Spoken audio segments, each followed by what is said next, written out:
Hi ಗೆಳೆಯರೆ, ಎಲ್ಲರಿಗೂ ನಮಸ್ಕಾರ.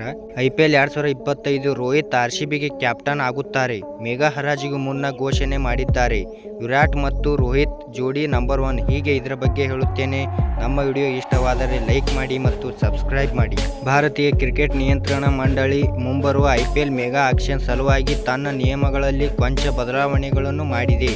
18ನೇ ಆವೃತ್ತಿಯ ಇಂಡಿಯನ್ ಪ್ರೀಮಿಯರ್ ಲೀಗ್ ಟೂರ್ನಿಗೆ ಬೃಹತ್ ಮೊತ್ತದ ಆಟಗಾರ ಹರಾಜು ಪ್ರಕ್ರಿಯೆ ನಡೆಯಲಿದ್ದು, ಈ ಸಲುವಾಗಿ ತಂಡಗಳು ನಿಯಮ ಪ್ರಕಾರ ಕೇವಲ 4 ಆಟಗಾರರನ್ನು ಮಾತ್ರ ಉಳಿಸಿಕೊಳ್ಳಬೇಕಿತ್ತು. ಆದರೆ ಇದೀಗ ನಿಯಮದಲ್ಲಿನ ಸಡಿಲತೆ ಕಾರಣ 6 ಆಟಗಾರರನ್ನು ಉಳಿಸಿಕೊಳ್ಳುವುದು ಸಾಧ್ಯತೆ ಇದೆ. ಈ ಕುರಿತಾಗಿ ಮಾತನಾಡಿರುವ ಮಾಜಿ ಕ್ರಿಕೆಟಿಗ ಹಾಗೂ ಡೆಲ್ಲಿ ಕ್ಯಾಪಿಟಲ್ಸ್ ತಂಡದ ಮಾಜಿ batting coach Mohammad Kaif, IPL ಆರಂಭದಿಂದ ಇದುವರೆಗೂ ಸ್ಪರ್ಧೆಯಲ್ಲಿದ್ದರೂ ಒಮ್ಮೆಯೂ ಟ್ರೋಫಿ ಗೆಲ್ಲದ ರಾಯಲ್ ಚಾಲೆಂಜರ್ಸ್ ಬೆಂಗಳೂರು ತಂಡ IPL 2025 ಟೂರ್ನಿ ಮೆಗಾ ಆಕ್ಷನ್ನಲ್ಲಿ ರೋಹಿತ್ ಶರ್ಮಾ ಅವರನ್ನು ಖರೀದಿ ಮಾಡಿ ಅವರಿಗೆ ಕ್ಯಾಪ್ಟನ್ಶಿಪ್ ಕೊಡಬೇಕು ಎಂದು ಮಹತ್ವದ ಸಲಹೆ ನೀಡಿದ್ದಾರೆ. ಅಂದಹಾಗೆ IPL ಅಖಾಡದಲ್ಲಿ ಮುಂಬೈ ಇಂಡಿಯನ್ಸ್ ತಂಡಕ್ಕೆ ದಾಖಲೆಯ 5 ಬಾರಿ ಟ್ರೋಫಿ ಗೆದ್ದುಕೊಟ್ಟಿರುವ ರೋಹಿತ್ ಶರ್ಮಾ ಇದೀಗ ತಂಡ ಬಿಡುವುದು ಸಾಧ್ಯತೆ ಇದೆ. 2013ರಲ್ಲಿ ಮುಂಬೈ ಇಂಡಿಯನ್ಸ್ ತಂಡದ ಕ್ಯಾಪ್ಟನ್ ಆದ ರೋಹಿತ್ ಶರ್ಮಾ ತಂಡಕ್ಕೆ 5 ಬಾರಿ ಟ್ರೋಫಿ ಗೆದ್ದುಕೊಟ್ಟರು.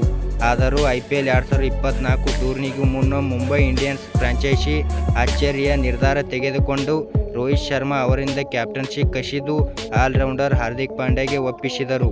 ಇದರಿಂದ ಬೇಸರಗೊಂಡಿರುವ ರೋಹಿತ್ ತಂಡ ಬಿಡುವುದು ಸಾಧ್ಯತೆ ಹೆಚ್ಚಿದೆ. ಹಾರ್ದಿಕ್ ಪಾಂಡ್ಯ ನಾಯಕತ್ವದಲ್ಲಿ ಮುಂಬೈ ಇಂಡಿಯನ್ಸ್ ಹೀನಾಯ ಪ್ರದರ್ಶನ ನೀಡಿ IPL 2024 ಟೂರ್ನಿಯ ಅಂಕಪಟ್ಟಿಯಲ್ಲಿ ಕೊನೆಯ ಸ್ಥಾನ ಪಡೆದಿತ್ತು. ಹೀಗಾಗಿ ರೋಹಿತ್ ಒಂದು ವೇಳೆ ಮುಂಬೈ ಇಂಡಿಯನ್ಸ್ ಬಿಟ್ಟರೆ RCB ಈ ಅವಕಾಶವನ್ನು ಬಿಟ್ಟುಕೊಡಬಾರದು ಎಂದು ಕೈಫ್ ಹೇಳಿದ್ದಾರೆ. ಯಾವುದೇ ಆಟಗಾರ ಕೂಡ ಕಳಪೆ ಲಯ ಕಾಣಬಹುದು, ಆದರೆ ರೋಹಿತ್ ಶರ್ಮಾ ತಮ್ಮ ಆಟಗಾರರಲ್ಲಿ ಶ್ರೇಷ್ಠ ಪ್ರದರ್ಶನ ಹೊರತರುವ ಸಾಮರ್ಥ್ಯ ಹೊಂದಿದ್ದಾರೆ. ಹರಾಜಿನಲ್ಲಿ ರೋಹಿತ್ ಶರ್ಮಾ ಕಾಣಿಸಿಕೊಂಡರೆ ರಾಯಲ್ ಚಾಲೆಂಜರ್ಸ್ ಬೆಂಗಳೂರು ತಂಡ ಅವರನ್ನು ಖರೀದಿ ಮಾಡಬೇಕು. ಈ ಅವಕಾಶದ ಸದ್ಬಳಕೆ ಮಾಡಿ ರೋಹಿತ್ ಶರ್ಮಾ ಸೇವೆಯನ್ನು ಪಡೆದು ಅವರಿಗೆ ಕ್ಯಾಪ್ಟನ್ಸಿ ನೀಡಬೇಕು ಎಂದು ಮೊಹಮ್ಮದ್ ಕೈಫ್ ಹೇಳಿದ್ದಾರೆ. BCCI ತಂದಿರುವ ಹೊಸ ಆಕ್ಷನ್ ಮತ್ತು ರಿಟೇನ್ ನಿಯಮದ ಪ್ರಕಾರ ಮುಂದಿನ 3 ವರ್ಷಗಳ ಕಾಲ ತಂಡಗಳು ತಮ್ಮಲ್ಲಿ ಒಟ್ಟು 6 ಆಟಗಾರರನ್ನು ಉಳಿಸಿಕೊಳ್ಳಬಹುದಾಗಿದೆ. ಇದರಲ್ಲಿ ರಾಷ್ಟ್ರೀಯ ತಂಡಗಳ ಪರ ಆಡಿದ 5 ಆಟಗಾರರು ದೇಶ ಮತ್ತು ವಿದೇಶ ಇರಬಹುದಾಗಿದೆ.